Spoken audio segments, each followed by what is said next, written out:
रानो चिड़िया बहुत बीमार पड़ गई थी। पिछली बारिश में उसे ठंड लग गई थी और वो दिन ब दिन बहुत कमजोर होती जा रही थी। तमाम जंगल के पक्षी उसकी खबर को आ रहे थे और उसे तसल्ली और हौसला दे रहे थे। मुझे ऐसा महसूस हो रहा है कि सामने वाली बेल पर 7 फूल थे। जिस दिन एक फूल गिरा तो 6 हो गए और उसी दिन मैं बीमार हो गई और अब 4 रह गए हैं। कुछ ही दिनों में ये भी गिर जाएंगे और शायद उन फूलों के साथ मैं भी मर जाऊं। रानो चिड़िया को ये वहम हो गया था कि इन फूलों में उसकी जान है। जैसे जैसे वो सूख रहे हैं वैसे वैसे वो कमजोर होती जा रही है। कौवा जो इसका पुराना पड़ोसी था उसे ये समझाने की कोशिश कर रहा था कि ये सब उसका वहम है, ऐसा कुछ नहीं है। रानो, तुम सिर्फ बीमार हो और यकीनन तुम्हें ठंड लग गई है। कुछ ही दिनों में बहार आएगी और तमाम दरख्त और फूल फिर से हरे भरे हो जाएंगे। अपनी जिंदगी को उस बेल से मंसूब करना हरगिज़ मुनासिब नहीं। मैं देख रही हूँ ऐसा ही हो रहा है। वो ये बातें कर ही रहे थे कि एक फूल और गिर जाता है। मैंने कहा ना, मेरी जिंदगी इन फूलों के साथ ही खत्म हो जाएगी। चिड़िया का ये वहम उसके दिल में बैठ गया था और कौवा परेशानी के आलम में अपने घोंसले की तरफ चला जाता है और कौवे को तमाम बात बताता है। जो बात इसके दिल में बैठ गई है इसे समझाना बहुत मुश्किल है। चलो हम उल्लू के पास जाते हैं, वो शायद कोई उपाय बताए। और वो उल्लू की तरफ चले जाते हैं। उल्लू भैया, चिड़िया बहुत बीमार है। इसका ख्याल है कि इसके घोंसले के सामने जो बेल है इस पर 7 फूल थे। जैसे जैसे वो फूल गिर रहे हैं वैसे वैसे वो बीमार होती जा रही है और जैसे ही तमाम फूल गिर जाएंगे वो मर जाएगी। इससे वहम हो गया है, लेकिन हमें रानो चिड़िया से ज्यादा इन फूलों की हिफाजत करना होगी। हमें फिक्र करना होगी इन फूलों की, कहीं वो फूल गिर ना जाएं। कितने फूल बचे हैं अब बेल पर? 4 फूल बचे थे आज सुबह। तुम जल्दी से जाओ, रानो को देखकर आओ और फूलों को भी। और कौवा जल्दी से रानो चिड़िया के घोंसले की तरफ चल देता है। फूल तो सिर्फ 2 रह गए हैं और अगर ये भी गिर गए तो शायद रानो चिड़िया भी मर जाएगी। मुझे जल्दी से उल्लू को बताना होगा।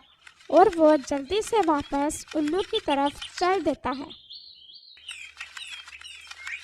सिर्फ 2 फूल रह गए हैं, सिर्फ 2, और मुझे पता है रानो मर जाएगी अगर वो 2 फूल भी गिर गए तो। 2 फूल, 2 फूल।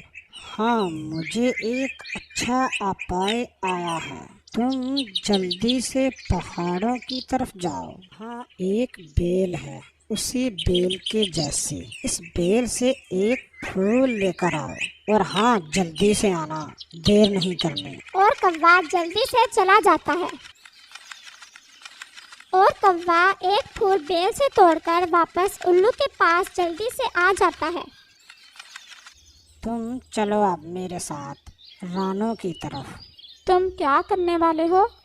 समय कम है, तुम जल्दी से चलो। मैं रानो का ध्यान बातों में लगाऊंगा और तुम जल्दी से ये फूल इस बेल पर लगा देना। और हाँ, ज़रा मजबूती से लगाना। हाँ, मैं कर लूँगा।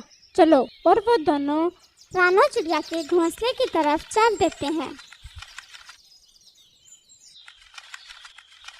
उल्लू भाई, मैंने कहा नहीं था कि देख लो सिर्फ 2 फूल रह गए हैं, वो शायद आज गिर जाएंगे और मैं भी ज्यादा बीमार हो गई हूँ। शायद आज मेरा आखिरी दिन है। ऐसा कुछ नहीं है, तुम्हें शायद पता नहीं है, आज से बहार फिर से शुरू हो गई है और पेड़ों और बेलों पर फिर से जीवन शुरू हो जाएगा। जब उल्लू चिड़िया से बातें कर रहा था तो कौवे ने चुपके से फूल बेल पर लगा दिया और कौवा चिड़िया के घोंसले की तरफ आ जाता है। अपनी उम्मीद बनाए रखो, कभी अपनी उम्मीद को नहीं तोड़ना। मैं तुम्हारी बात मान लेता हूँ कि ये तुम्हारा जीवन इन फूलों के साथ ही है, लेकिन तुम ये गुमान करो कि ये फूल कभी नहीं गिरेंगे। अच्छी उम्मीद रखो, सब अच्छा होगा, अच्छा सोचो। वो देखो, फूल निकल आया है, फूल निकल आया है। चिड़िया अचानक से उछलकर ऐसा कहती है। हाँ, बहार आ गई है और तुम भी जल्दी ही पहले की तरह हो जाओगी। और नन्ही तितली भी चिड़िया को खुश करने के लिए आ जाती है और इसका हौसला बुलंद करती है। और फिर बहार आ जाती है और वो बेल हरी भरी हो जाती है और बहुत से फूल उस बेल पर फिर से लग जाते हैं, जिन्हें देखकर चिड़िया के दिल में बैठा वहम खत्म हो जाता है और वो मुकम्मल ठीक हो जाती है और खुश हो जाती है। कौवे और उल्लू ने मुश्किल वक्त में चिड़िया का साथ देकर इसकी जान बचाई थी। इस कहानी से हमें दो सीख मिलती हैं। एक ये कि कोई भी वहम जब दिल में बैठ जाए तो वो हकीकत को भी नहीं मानता, और दूसरी सीख ये कि उम्मीद बनाए रखो, कभी भी किसी की उम्मीद को ना तोड़ो, जैसे कौवे और उल्लू ने चिड़िया की उम्मीद को बनाए रखा।